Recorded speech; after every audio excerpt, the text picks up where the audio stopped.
Hi guys, and welcome back to an actor's notebook. So I am no longer in New York, as you can see. So this vlog is gonna be kind of about my trip to New York and what I did. Don't forget to like, subscribe, and all that jazz. Leave any comments that you have in the comment section below. If you have any ideas for my next vlog or anything that you want me to talk about, please comment that down below as well. Yeah, so let's get it started. Yeah, so I took a plane to New York. I stayed with one of my friends. We did a vlog together, Nadia Duncan. They are also an actor, and so is their boyfriend who I stayed with. They were very great, love them so much. My first day was hard. It was a difficult adjustment to be back in the city, to say the least. I was basically at Pearl Studios, living there the entire first day. I had some callbacks, some auditions at Pearl, and they went okay. I'm gonna be completely honest with you. What happened that day kind of made me want to talk about a topic that I am very nervous to talk to you guys about. I'm not one to complain, I'm not one to be like, well, this and that happened, and that's probably why I didn't get the role. I didn't get the role. I just didn't get the role, I don't typically think about it as something that, like, I don't know. I always want to work and be better. And if I didn't get something, it's all right. I'll grow and keep working hard. I keep my head down. I work hard and I do what I need to do. However, something happened at one of these auditions. And it's gonna force me to talk about colorblind casting, kind of. Inclusive casting. So everyone right now is doing these like little clauses when you apply that tell you, oh, we're open to all ethnicities, come all ethnicities, if you have a disability, all of that, come audition, we're looking for you guys. Some of them will even be like taking traditional roles and saying, I want an African American for this role, I want a Latino for this role, I want an Asian for this role. Great. I think that's amazing. I think that there are very few roles that actually say this needs to be an African American woman, this needs to be an Asian woman, this needs to be a Hispanic woman, like Latina. They don't say it very often, and honestly, it limits people of minorities, especially female. If you're a double by minority, like I'm a black woman, there's only so many roles out there for me, and there's only so many roles and so many things that I can fill. I'm sorry, I'm really nervous to talk to you guys about this. Because this is a very sensitive topic, and I don't want to sound like I'm complaining. I don't. I have no problem being the only black female in the room. It's happened to me on multiple occasions. Multiple occasions. I've been the only black female in the cast. I've been the only black person in the cast. Used to it. It's just how it is in theater, also in the world. I mean, that's just how it is. It's not right, I don't think. But I'm also in no position to say, oh, well, I'm not going to do this because I want to do something with more black people. I have to take every role I'm given. Well, I don't have to, and there's certain lines that I have, but at this point in my career, I take it even if I'm the token black person. Hard to say, but I'm sure other well-known actors have been the token black person. Here's the thing. At this one audition that I hadn't been in a room in a long time where I was the only black female there. Actually, the first half of the callbacks or whatever, I was the only female there in general. Everyone else was white men.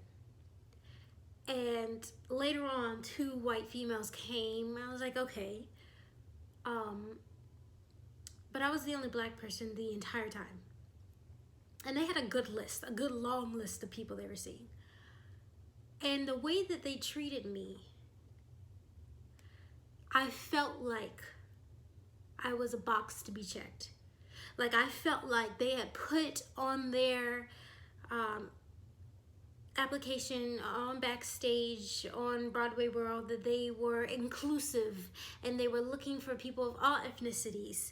But really, it was more of, maybe I'll look at you, but not for this play. You know, it was more like, oh, I saw a black person, so I can say that I am inclusive. And I'm not going to tell you who this company is. I'm not going to do that. I'm in no position to do that either. But the way that they acted towards me was almost as if it was very clear that I wasn't worth being seen. And they had no reason to treat me like that, except for the fact that I was the only black person and the only black female. Actually, yeah, the only black person for this one. They didn't treat anyone else like that. And this was before they had seen me again. So I didn't understand why I was there. I didn't understand why I was there if they were going to behave like that towards me and no one else. And then I got in the room, I did my thing, I left. And when I was leaving, so there was this callback for Pride and Prejudice. I had auditioned for Pride and Prejudice, had not gotten called back for this one, but I had to stay around the building for another audition. All right. So I went down there and I saw the casting assistant. I know them. We're okay, you know. I like them. And when I was looking at that, and looking at all the people that I called back, I remembered, and one reason why I applied for it is because they were looking for an African-American female to fill 2 of the roles for, I can't remember the roles, but to fill 2 of the roles. They specifically wanted African Americans because they wanted to add more, be more inclusive or whatever. I looked at this like line of people that were working on their little slides, going over them, whatever character work they had, and looking at their breakdowns or whatever. And not one person was of color. So I just was like, okay, maybe they had already cast those people. They didn't need to come to a callback. Or maybe they're doing 2 callbacks, you know? So I was just talking to the casting assistant, and based on what had just happened to me, I was kind of, you know, in the back of my mind really wanting to know, like, where these black women were who they really wanted to cast, who had said in the breakdown, these will be African American women. And I'm talking to the casting assistant, and I'm like, hey, you know, of course I'm not just gonna be like, hey, where's the black people? No. So I'm talking to them, and I'm like, hey, so is this all the people for your callback today? And I'm like, oh yeah, this is all that we're gonna have today. I was like, oh, could everyone make it? Are you doing 2 callbacks? And they were like, oh no, everyone can make it today. And I was like, wow, it's pretty small. Did you already cast people or whatever? She was like, no. She was like, no, but we kind of already know who we want, you know.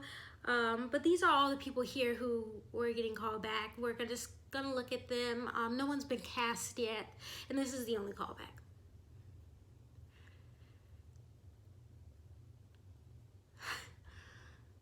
All of them were white, like clearly white. I mean, if maybe one of them wasn't white, they sure were white passing. So I was very confused. And I think maybe she saw that I was confused because she was like, we decided to change and go in a different direction for some of the characters.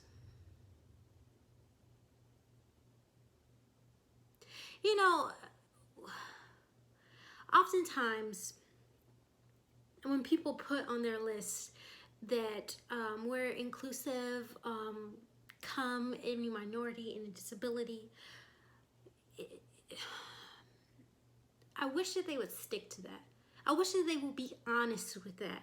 I wish that I didn't have to feel like I was a box to check off for you to say, oh, this person wasn't right for the role. She just didn't act the way that we thought. When really, the way you treated me already showed that I wasn't the one that you wanted. Just based on, it just seemed like it was just based on the fact that I was black. And don't get me wrong, like, if you want, if that's not what you want in your mind, just say it. Just say it. Just don't say we're going to be inclusive. Just don't say that anybody can show up. Just put on there that you want someone who's white or Caucasian. Sorry. That you want someone who's Caucasian. Just be honest. Just say it. I would just, or just say you want someone who's white passing.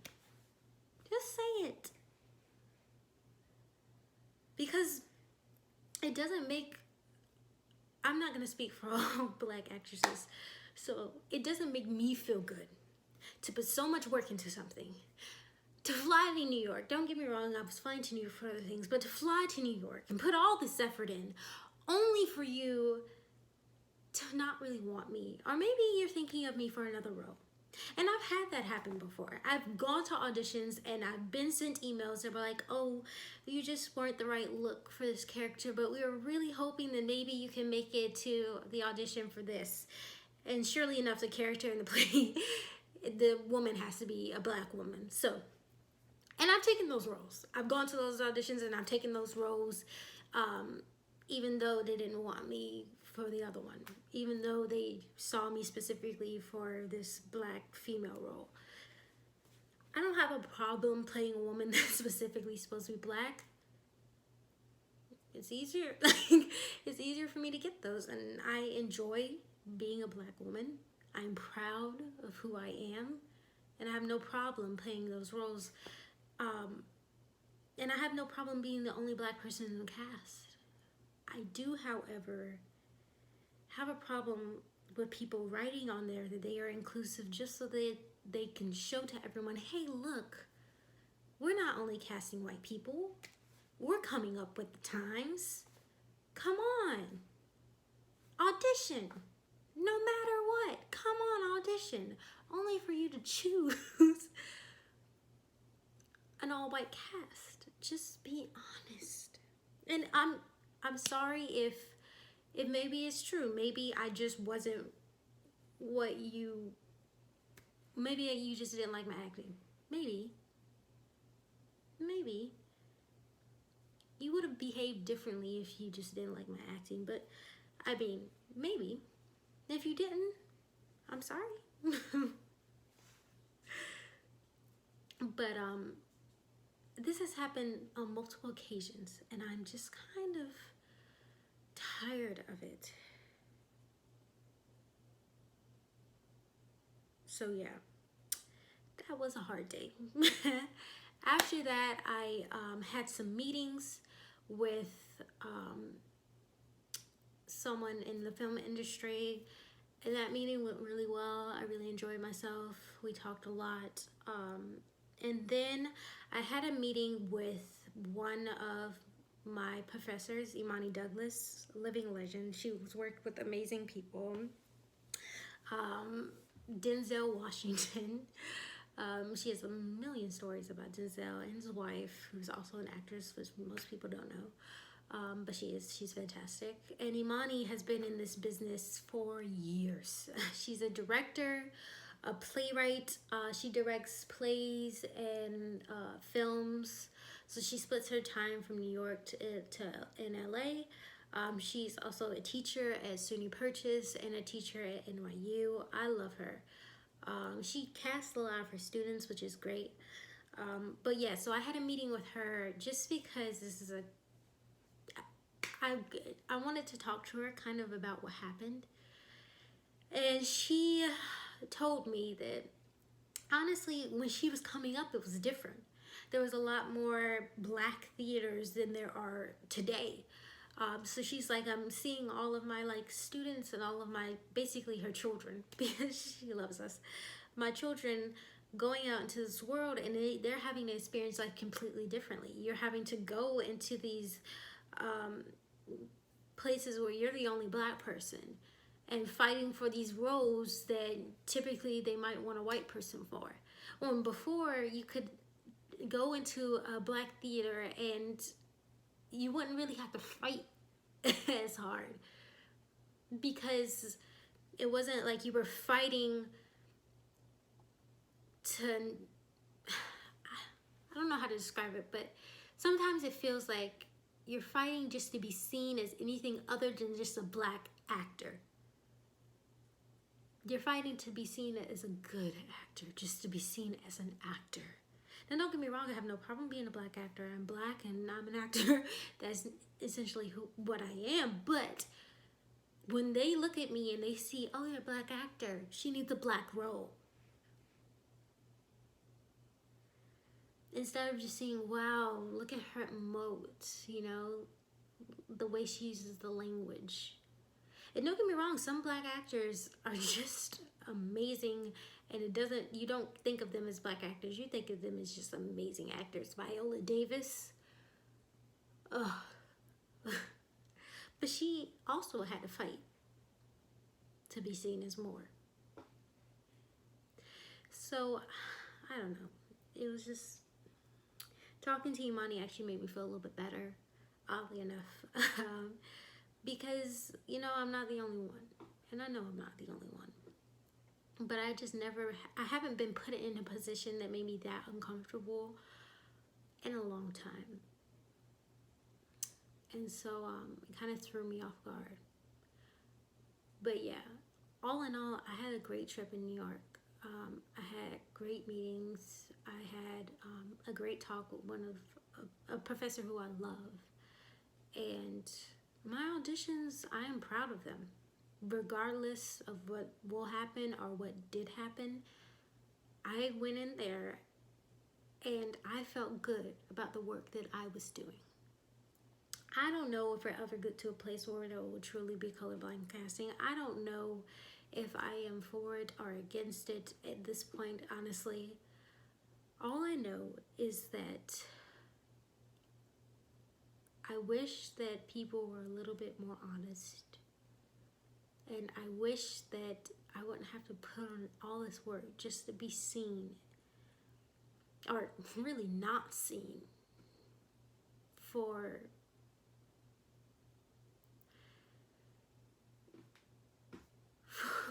the talent and emotion that I bring, and more for she's a black woman. I mean, there's just so few roles for women in general. And if you add a minority on top of that, as like, for example, Hispanic or African American or Asian, when you add that on top of it, it's even harder. And I don't know if it'll ever be easy. And it's already hard to be an actor, and just in general. I mean, sometimes I think if I was a white man, I mean, I've seen white men actors who work all the time, and I've seen like Asian American female actors who are so much better, but they hardly ever work. And it's just,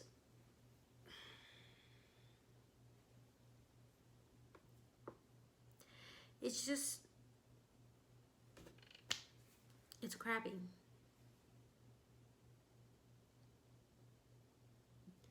All right, I'm done talking about this.